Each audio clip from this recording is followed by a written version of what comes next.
Latch the windows, lock the doors, and put the kids to bed. It's time for another episode of Tales from the Garage. Hello, hello, hello. I'm back, and it's only been a couple days since I did my last video. And, I'm cold. In the garage, no heat, no air conditioning. Generally don't need the air conditioning. It's not cold enough to see my breath. It's just, I could have done this during the day, and it would have been a bit warmer. I'm shivering. I haven't been out here. If I'd been out here a few minutes longer, I probably would have acclimated a bit more to the temps.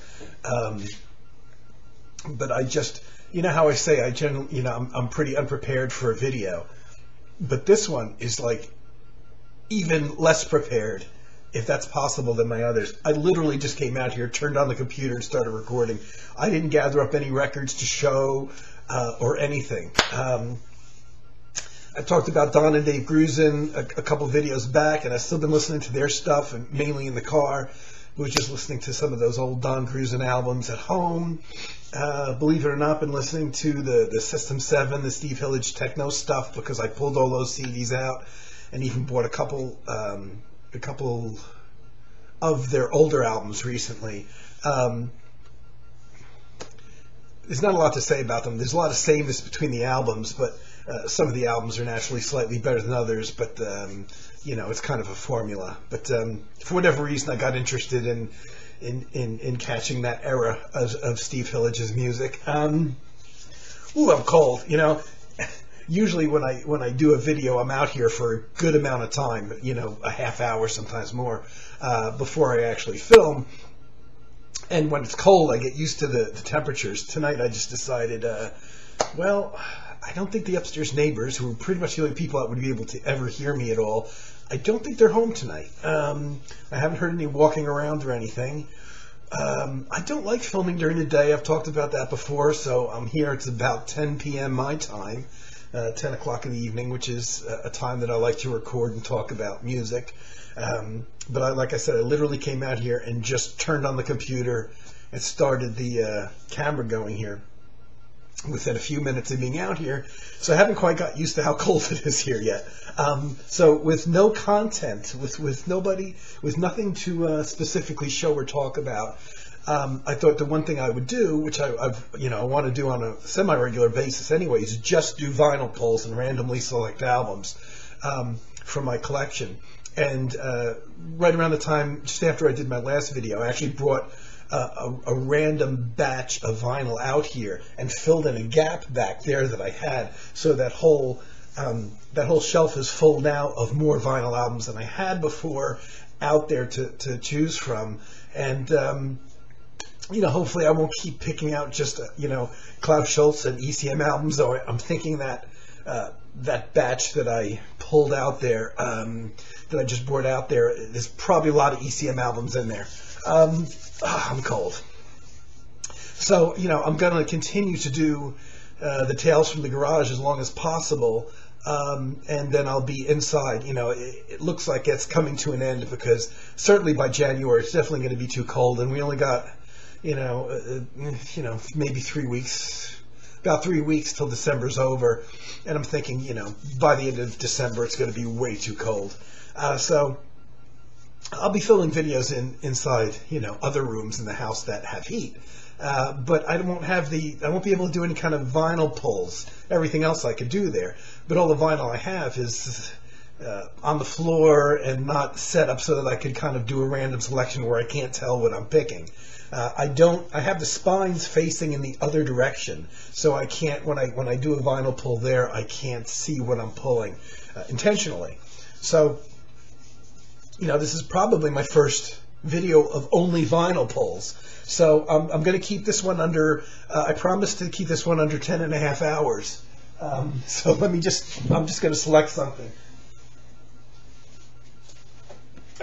Well, I think this is from the ones that I just pulled out and added to the selection, but nonetheless it's an ECM album.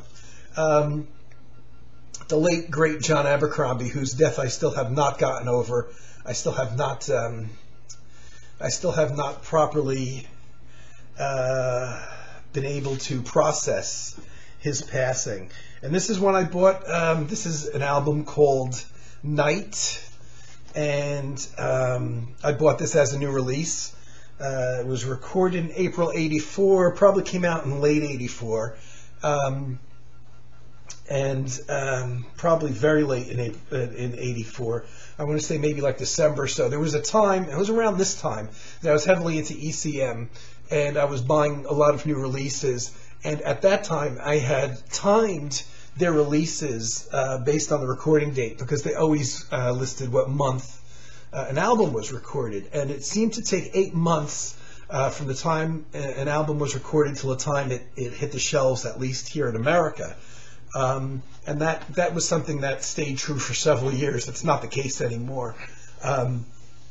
Albums seem to take a lot longer to reach the marketplace. But there was this period of about 8 months, because back then they would record the albums, throw the package together, and release it right away. Nowadays, it seems like they spend a lot more time either with the package or just putting the albums out in general. So this probably would have come out probably around sometime like December. Fitting, it's December now of '84. And this was a very, very slick album. I can appreciate it now, but I'd say I wouldn't say I didn't like it at the time, but it was a bit too slick.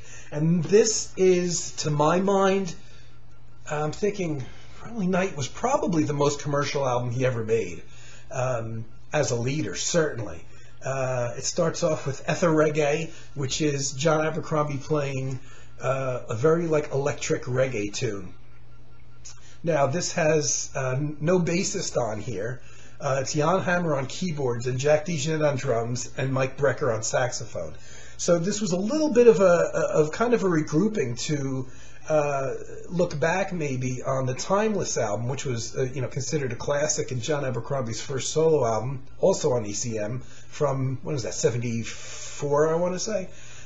So he gathered the Timeless band, which is the only other time he recorded with them, with Jan Hammer on keyboards, Jack DeJohnette on drums, except he added Mike Brecker to saxophone. I'm not sure, I haven't spun this for probably just a few months ago. I was listening to this. I don't think Brecker's on every track.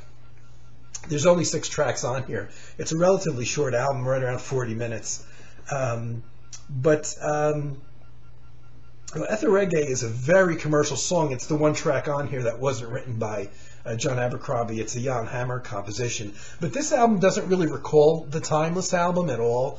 Timeless was more of a cross between 70s jazz fusion, a couple acoustic tracks, which are actually my favorite tracks off the Timeless album, and then the title track, Timeless, which was more of a ethereal kind of, almost like a new age track back then. This is probably the slickest and certainly the most commercial John Abercrombie album, I think, that he made as a leader. So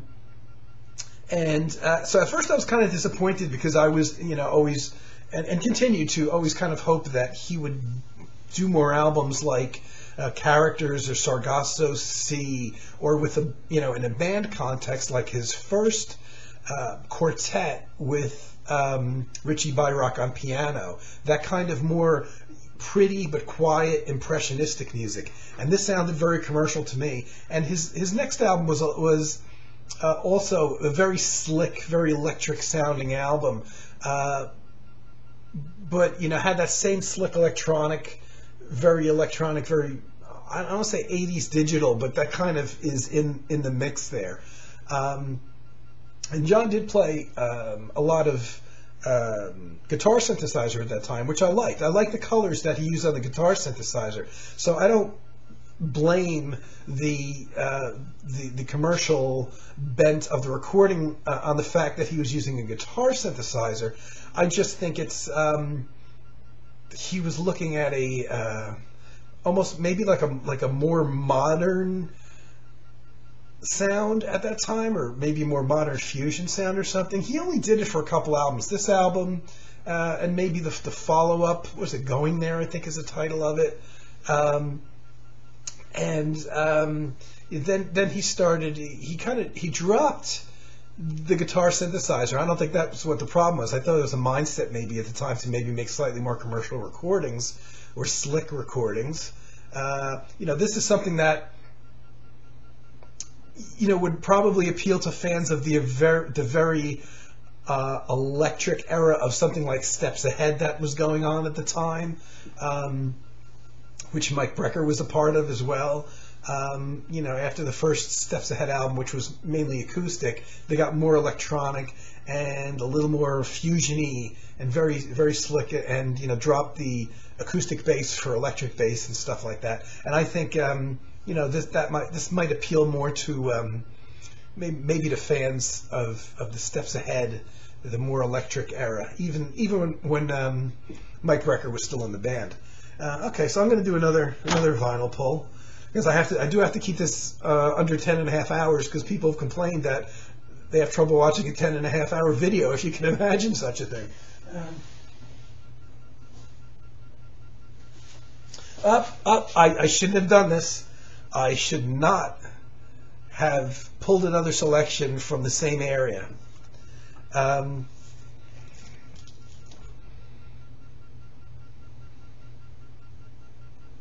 Okay, I was just watching my computer just froze, so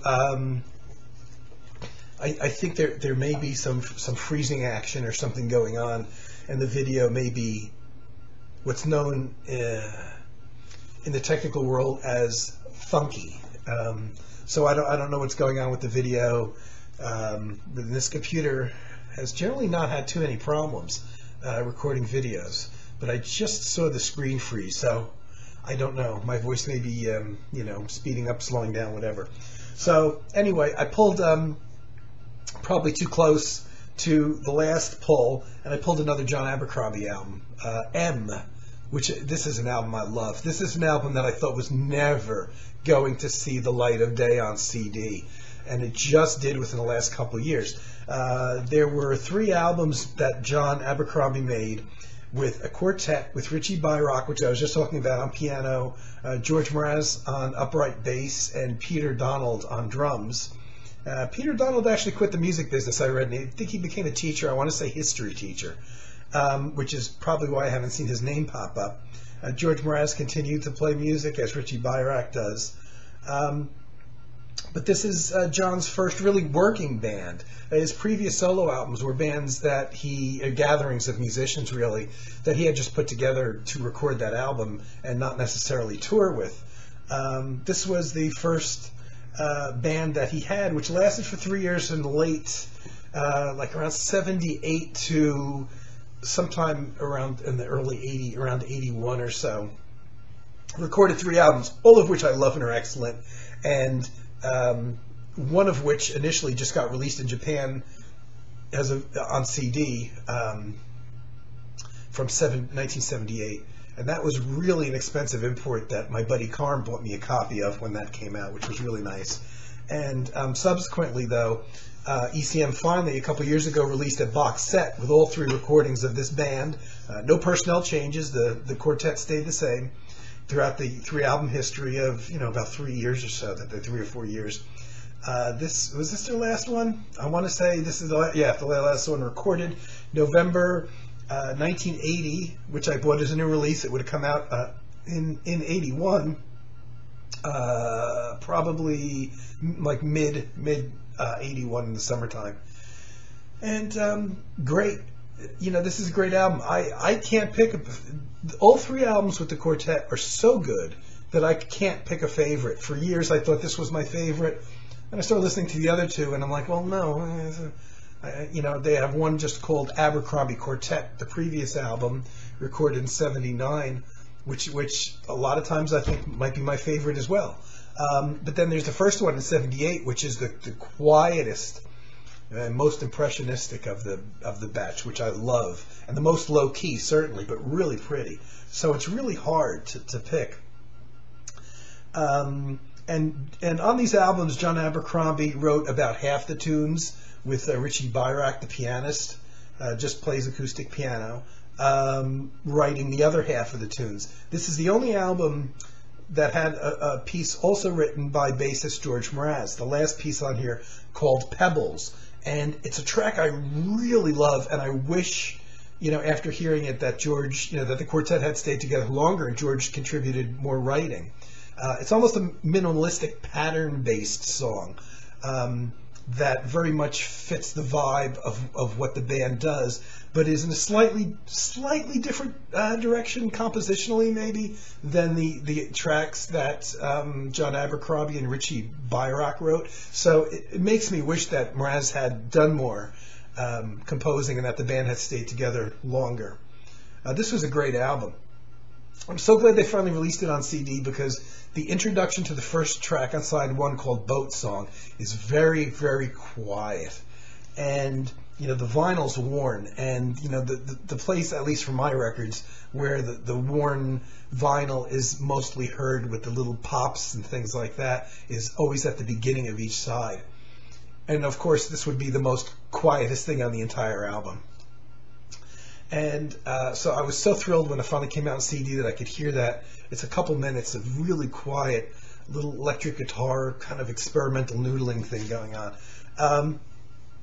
And John also plays acoustic guitar on here as well, which he doesn't do a lot on a lot of his albums. To me, it's always a treat to hear him play acoustic guitar. And it's strange that they don't credit the electric mandolin on here. But he must play it on, I have to run through the songs in my head. He must play the mandolin, because he was still playing the electric mandolin at this point. And it was almost like his signature sound, to the extent that a lot of people thought that the electric mandolin was a guitar. I've read a lot of reviews on Abercrombie's various recordings from the 70s into the early 80s, and at that time he was using mandolin on this electric mandolin on pretty much everything he recorded as leader, even as a sideman.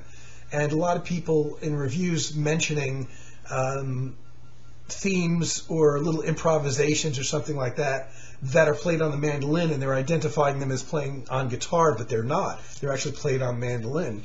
And what became his signature sound, which to me was his most, I think this is really his defining period. His early stuff had a little bit, just in the first couple of albums, a little bit of a fusion edge to them, a little distorted guitar, maybe not totally original. It was still coming out of that mid-70s, John McLaughlin fusion, Return to Forever fusion thing too.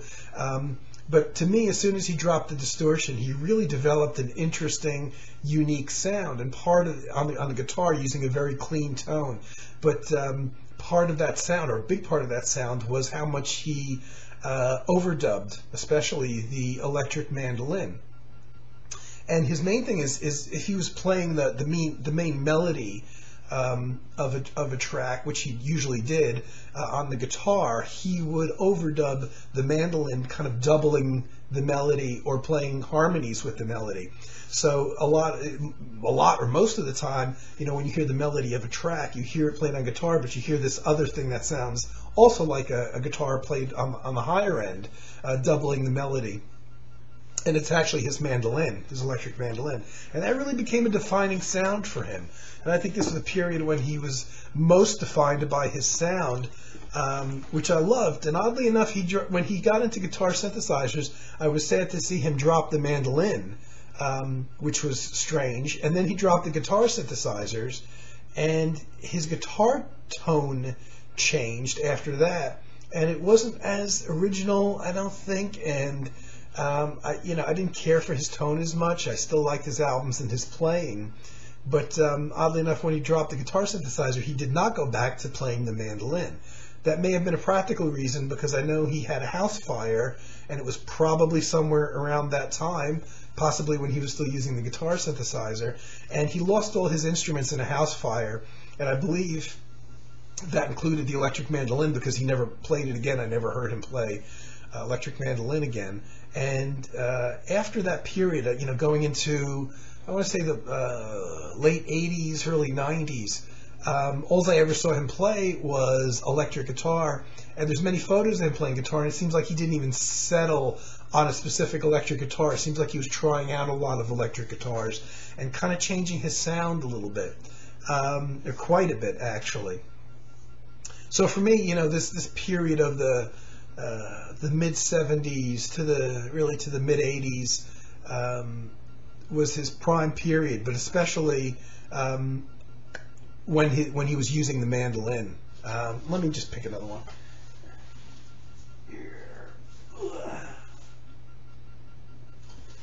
Well, here's a weird one. Okay, I'm glad I didn't go back to that same section because it's for fear of picking out another Abercrombie one. Here's an album I haven't listened to for so many years. I really can't talk much about it. All I can talk about is my mindset when I bought it, and that is the best of Debbie Gibson. Oh no, wait a minute. I left that back there. So a few years after I got into ECM, and I was kind of doing, I was expanding my horizons and trying to absorb and discover what's out there in terms of the music world. I had already, discovered the whole electronic European Berlin thing going on years before, and the ECM thing, and then I went out, into the mainstream jazz thing, and and the Wes Montgomerys of the world, and the Coltranes, and the whole '60s, Sonny Rollins, and blah blah blah, Miles Davis, period, Eric Dolphy, whoever. And I also started wanting to expand out beyond that, so I started buying various classical music albums and also ethnic music albums like Chinese music and stuff like that. So here's one that I bought. It's on the. I'm curious as to whether. First, I tried to keep my receipts for many of my albums. But because I bought multiple albums at one time, there's only one receipt. And I guess I don't have the receipt for this. But here's something from the None Such Explorer series, which people that are, I guess, familiar with world music and folk world music, it's a very famous label and series of recordings. And this is just the village music of Bulgaria. I remember picking this up. I can't speak much about the record because I haven't played it in years, but it's Bulgarian songs and dances from different regions, and it was recorded with the assistance and cooperation of the Music Institute of the Bulgarian Academy of Sciences and the Bulgarian Committee for Cultural Relations with Foreign Countries. And there's vocalists on here. Some oddball stringed instruments, which is the thing I think that really is probably what I saw that made me want to buy it. But in general, I was just trying to expand my horizons and hoping to hear something that sounded really different to me and really foreign. And I can see there's a guy holding here something that looks like a kind of like a mandolin with a bow, and for seeing that, called a gadulka, which is an instrument I haven't encountered since, so I'm not familiar with it. If you can see it there. And it looks like an instrument that I'm still very curious now as to what it sounds like. I love, for instance, Chinese musical instruments, especially bowed instruments. And so the gadulka looks like it might be some equivalent Bulgarian folk type of instrument, similar to a violin, or like the Chinese violin, which only has 2 strings. I'm looking for a year. The whole thing just looks like something that's fairly old. And there's, the thing I like about these is, the substantial liner notes, which are small, but a lot of information there. And I didn't play this a lot, so it probably was something that didn't exactly float my boat. And here's an insert that came with it, though. 2-sided insert. It's interesting that in all this information that's on here, though, I'm not seeing a recording date. So pieces for singers, a lot of singers on here, which may be why it didn't get maybe a lot of spins from me. One piece is for 2 singers. Something called a kaval, which was an instrument used by shepherds for hundreds of years and is a typical instrument of Thrace or Thrace, which is, I guess, a region of Bulgaria. I know nothing about Bulgaria. It must be a wind instrument because the technique can sustain long, complex phrases with a single breath. But the other pieces, some of which have that gadulka and a tambura, which is an Indian instrument. A lot of pieces for singers on here, though, I see. But this is just one of those things that only VC members would understand, because, you know, people that are, you know, heavily into music go out and they buy these oddball things because they look interesting, not because they have any familiarity with the music on them and they want to explore and hear different things. Only hardcore music fans would buy this kind of thing. And the None Such Explorers series is a very well respected series. It's, you know, made in the U.S. At least at the time, None Such Records was based in New York. I'm not sure if they still are. Which makes me kind of curious. I'm going to, you know, if my turntable was in better working condition, I would certainly play this without hesitation. But I might just look on YouTube to see if maybe the album's up there, or I can hear some of the music at least, or some of these interesting looking instruments. So it's, you know, it's one of those things that only hardcore music fans know, that sometimes we go out on a limb, because this was one of the more oddball purchases that I make of, as far as knowing nothing about really what this music was like, or what it was going to sound like, or having any familiarity at all with even the instruments. So I'm going to pull one more.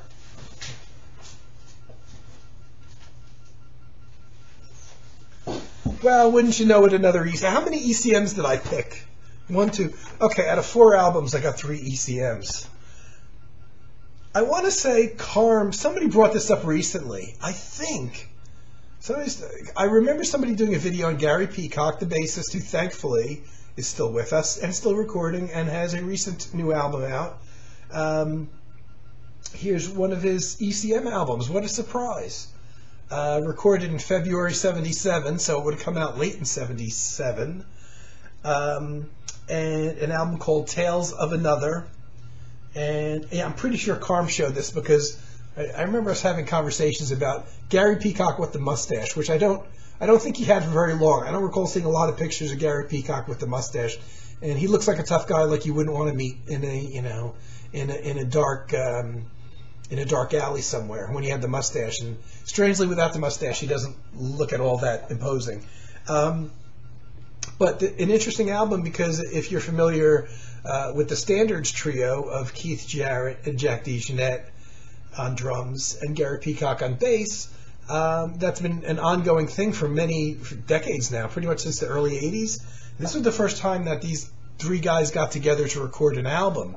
Not as the Standards trio, but basically Gary went to Jack DeJohnette and Keith Jarrett just to be his trio, his band, for this recording of all Gary Peacock compositions. So it's very different. If you know what the Standards trio sounds like, it's very different from that, but even different from the Standards trio albums, to me, that are the most interesting are not the ones that they record the standards on, but the ones when they go do their own pieces. Generally, when they record things that aren't standards, they're generally group improvisations, which can go on for a half hour or more.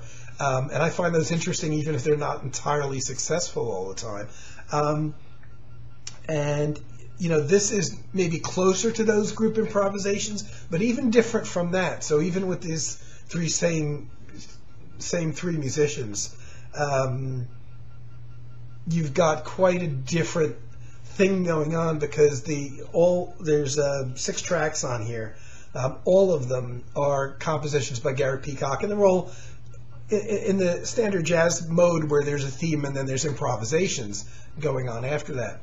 But this one's a little bit more angular, not pretty, not pretty like, say, the standard stuff would be. Gary Peacock has a very interesting writing style, compositional style. And all of his albums as a leader are quite interesting and not what you expect. And sometimes this was a little hard to get into for me initially. And this is probably one of the more difficult ones made with these group of musicians to get into. It takes a little bit of time. Oh, that oddball. This reminds me of like a physical, a tile. Like you would make an art class or something like that. three-dimensional tile with the raised things on there. It reminds me of something I would have done in art class, like in the 1970s. But this I also, bought on CD. I'm pretty sure I must have this on CD. Yeah, I do. Good album. Another album that I bought. Maybe not close to its release. Maybe a couple years after it came out. But so that's a half hour, and I only pulled out 4 albums. I thought I would get through more, but I'm going to cut this 10 hours short, and just do another one, weather permitting. I have to look at I'll watch the weather forecast and see if they're predicting any slightly warmer days. I've warmed up a little bit. I'm not quite shivering, but it's still cool out here, but not unbearable.